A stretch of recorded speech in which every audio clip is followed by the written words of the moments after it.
Hey.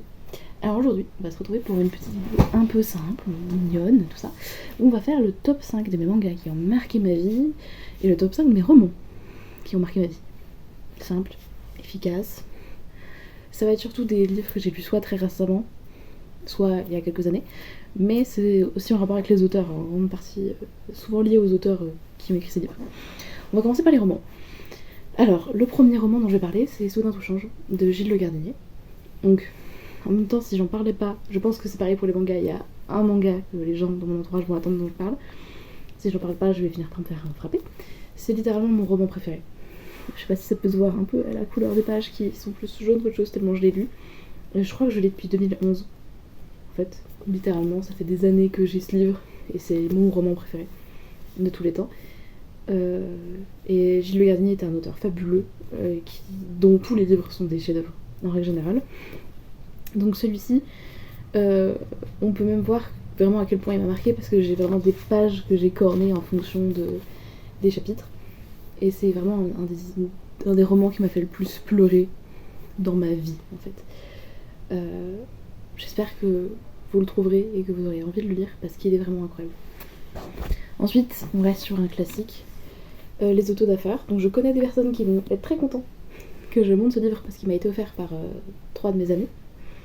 La collection entière m'a été offerte par 3 de mes amis, donc les 3 tomes. Les Autos d'affaires, c'est un livre que je lis depuis très très longtemps aussi, donc un peu dans la même vibe que celui-là, ce qui font partie des livres que je lis beaucoup. Je relis souvent mes livres. Les Autos d'affaires, je l'ai dû le lire franchement 10 fois, je pense. La trilogie complète est incroyable. J'ai toujours espoir qu'un jour on ait une adaptation, parce que je pense qu'elle pourrait être incroyable. Et c'est vraiment un livre qui parle de l'autisme, des autodafés, du côté un peu... En fait, il y a un côté un peu sectaire qui est hyper intéressant aussi. Et ce livre est génialissime. Et il y a des enquêtes et c'est un truc de fou. Et l'autrice est juste incroyable. D'autant dans sa personnalité que humainement, tout est génial chez elle. Ensuite, on va parler d'un livre... Là, on a 2 livres Wattpad qui vont suivre. Le premier, c'est Troublemaker de Laura Swan. Qui... Alors, c'est pas ce format-là dont je vais parler, c'est plus le format Wattpad. Parce que ce tome 1 est sorti là, l'année dernière, en 2023, je crois. Oui. Octobre 2023. Je l'ai acheté le jour de sa sortie, bien évidemment. Et en fait, Laura Swan nous a écrit Troublemaker et après nous a laissé un peu sur notre faim, dans le sens où on s'attendait à avoir une suite un jour. Et là, vous voyez marqué tome 1. Troublemaker, ici, c'est l'intégralité de ce qu'on a eu sur Wattpad. Donc moi, quand j'ai acheté ce livre, j'avais un peu espoir que l'intégralité qu'on a eu sur Wattpad était là, et que là, on ait la fin, enfin, qu'on ait une suite. Non, je n'ai toujours pas la suite de ce que j'ai lu. Je l'ai quand même relu avec plaisir, parce que c'est elle, et que ce livre est génial, et c'est une dinguerie. Mais... en fait, j'ai hâte que la suite sorte parce qu'en gros, j'ai juste relu ce que j'avais déjà lu il y a 2-3 ans. Donc, hâte que la suite sorte. Parce qu'il y a le côté enfantin de moi qui aimerait bien récupérer la suite de cette merveille. Nous avons ensuite Le Voyeur de Park Artemis, qui est une trilogie aussi. Donc, j'allais dire une trilogie en 3 tomes, c'est le début d'une trilogie, Léo. Mais, donc, je cherche les autres tomes qui sont juste à côté de moi. J'ai actuellement fini le tome 1 et le tome 2 est en cours de lecture. Là, vous allez me dire, mais pourquoi il met autant de temps? Parce que ça fait un moment que je les ai. Je les ai depuis au moins 2 ans. Pourquoi est-ce que je mets autant de temps à les lire? Déjà, parce que le tome 1, il fait cette taille, à peu près.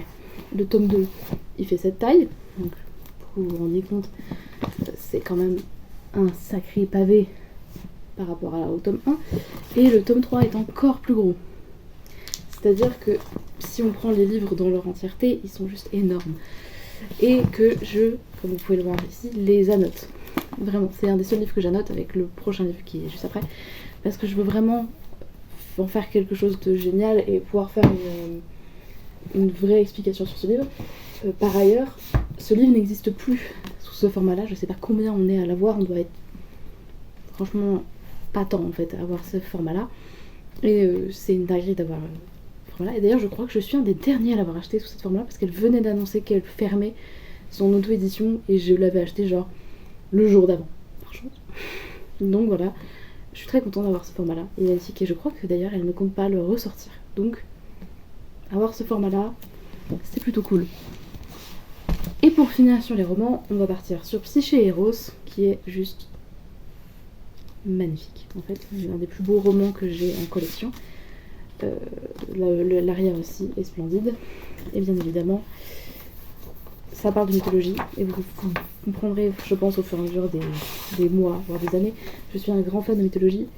Et même la couverture en tant que telle est juste splendide. Elle est magnifique. Psyché et Eros donc parle de mythologie, de la véritable histoire de Psyché et Eros. Et il est super bien écrit. Et c'est un de mes coups de cœur de l'année 2024, que j'ai lu tout début d'année 2024, et je suis actuellement en train de relire, parce que je la note aussi. Enfin, je ne les annote pas dans les livres, parce que je tiens à préciser pour éviter de me faire taper dessus. Je mets simplement des marque-pages, et je la note dans un cahier, ou alors sur un drive que j'ai pas mon cahier, qui est actuellement le cas.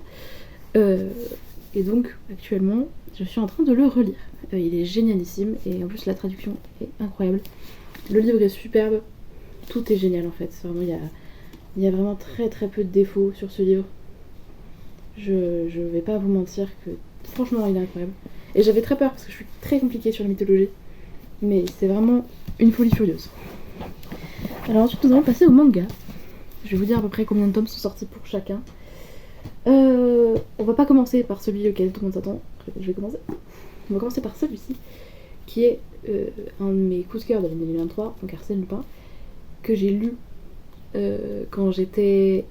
Enfin l'année dernière, j'ai commencé à le lire, et je le lisais en l'empruntant à la médiathèque, et j'ai le tome 1 que je n'ai pas acheté moi-même, qui m'a été offert par une amie, et en plus de ça, en plus d'avoir été offert par une amie, il est dédicacé par l'auteur du manga, qui est quand même un bon level. On dit merci Lou pour cette dédicace qui est quand même une sacrée zinzinerie. Et ce manga est juste fou. Le côté enfin tout est beau, il y a des images en couleur à l'intérieur. Mais si vous connaissez pas l'histoire d'Arsène Lupin, ça en est enfin un beau début pour commencer, je pense. Et même si vous connaissez l'histoire d'Arsène Lupin, vous allez juste en retomber amoureux. Ensuite, on va parler du manga Alice in Borderland. Donc si vous avez vu la série, vous connaissez, série Netflix, mais la série est inspirée donc de ce manga, en réalité. J'ai les 4 premiers tomes, je crois qu'il y en a 18, 19, je suis pas sûre. Et il y a un tome bonus qui est le tome Joker, qui est actuellement en train d'alarmer toutes les personnes qui ont vu Alice in Borderland, parce qu'ils sont tous en train de se dire, s'ils ont fait la suite de la vraie suite, c'est super, s'ils ont fait une autre suite, c'est la merde. Et en fait, ce manga est incroyable. Et il est même... il est forcément mieux que la série. Mais je trouve que l'un et l'autre se nourrissent mutuellement. Ce qui est quand même plutôt cool. Et ouais, franchement, c'est une très belle découverte. Et j'ai bien évidemment vu la série avant de lire le manga. Ce qui n'est pas obligatoire, mais je trouve que les deux vont très bien ensemble. Et que le manga est vraiment, vraiment beau, quoi. Ensuite, on va passer à Tokyo-Danki, la légende du sang, qui actuellement a 14 tomes. J'en ai 12, je crois. Je suis un très gros fan de ce manga, qui selon moi est un des meilleurs mangas de l'année. Il a dû sortir 2022, je pense. Tome 1, ouais, octobre 2022. Et c'est selon moi un des mangas les plus cool à l'heure actuelle, avec une histoire vraiment fun et en même temps pas tant. Et le tome 1, faudrait que je le relise, mais il est pas fifou. Moi j'avais acheté tome 1 et tome 2 ensemble. À l'époque où il y avait que le 1 et le 2 qui étaient sortis. Et je suis tombée fan, parce qu'il y a des personnages qui sont fous, parce que l'histoire est incroyable, et parce que tout, en fait, à l'intérieur, te donne envie de lire ce qui va se passer après. Ah, franchement, un des meilleurs mangas de l'année 2023 à mes yeux. Ensuite, l'avant-dernier. Et là, les gens vont soit se dire, enfin, mes amis en tout cas vont se dire, il a pris quoi en premier? Lequel des deux il a mis en premier? Eh bien, sur l'année 2023, le livre en réalité dont j'ai acheté le plus entre 2023 et 2024, ce n'est pas celui auquel vous pensez, mais c'est bien évidemment Fullmetal Alchemist, version perfecte. J'ai acheté le premier tome de la version perfecte en janvier ou février 2023. Et j'ai acheté le dernier tome de la version parfaite, donc le tome 18 qui est celui-ci. Je l'ai acheté il y a quelques jours. Donc j'ai mis à peine plus d'un an à tout acheter. En même temps, j'ai acheté au fur et à mesure que ça sortait.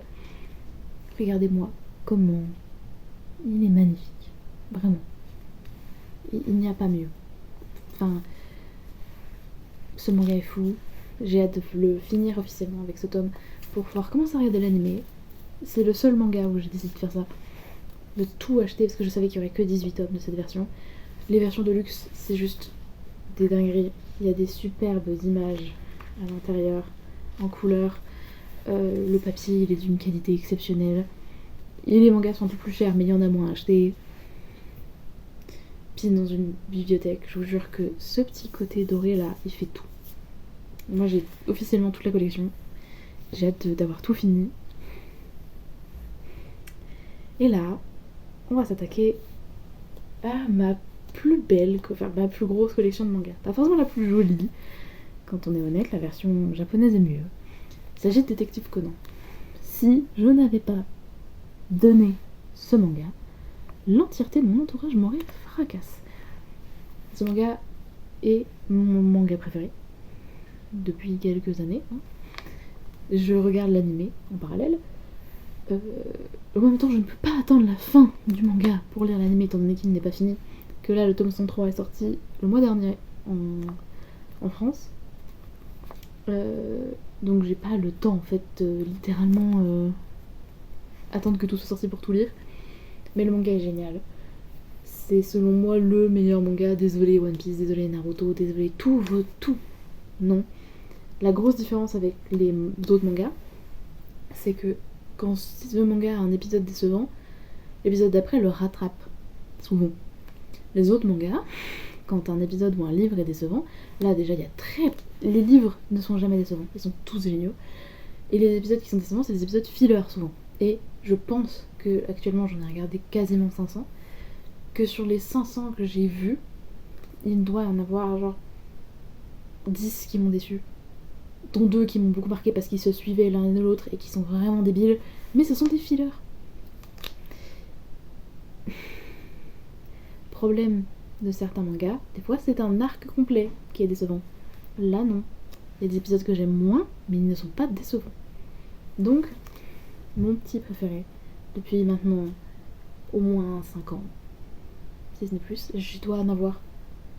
J'ai de 1 à 14 ou 15, et j'ai de 98 à 103. Non. Le but c'est de remplir la collection au milieu, au fur et à mesure. Voilà. Je vous ai fait un petit tour. La prochaine fois je ferai ça avec la musique, je pense, parce que j'ai beaucoup d'albums. J'espère que ça vous a plu. Voilà, c'était une petite vidéo un peu plus simple, un peu plus mignonne. Et normalement, à partir de la semaine prochaine, si tout va bien, début semaine prochaine, donc à partir de demain en réalité, je vais commencer à enregistrer ce livre, qui est mon roman préféré. Voilà, donc à partir de la semaine prochaine, si tout va bien, peut-être que vous aurez peut-être les 2 ou 3 premiers tomes de ce roman en audio. 2 ou 3 premiers chapitres, hein, parce que 2 ou 3 premiers tomes, il n'y en a qu'un tome. Mais peut-être les 2 ou 3 premiers chapitres de ce roman, qui par ailleurs est dans le Stalker, si vous avez une bonne mémoire. Il est important dans le Stalker, je vous le donne comme ça. Allez, tchuss.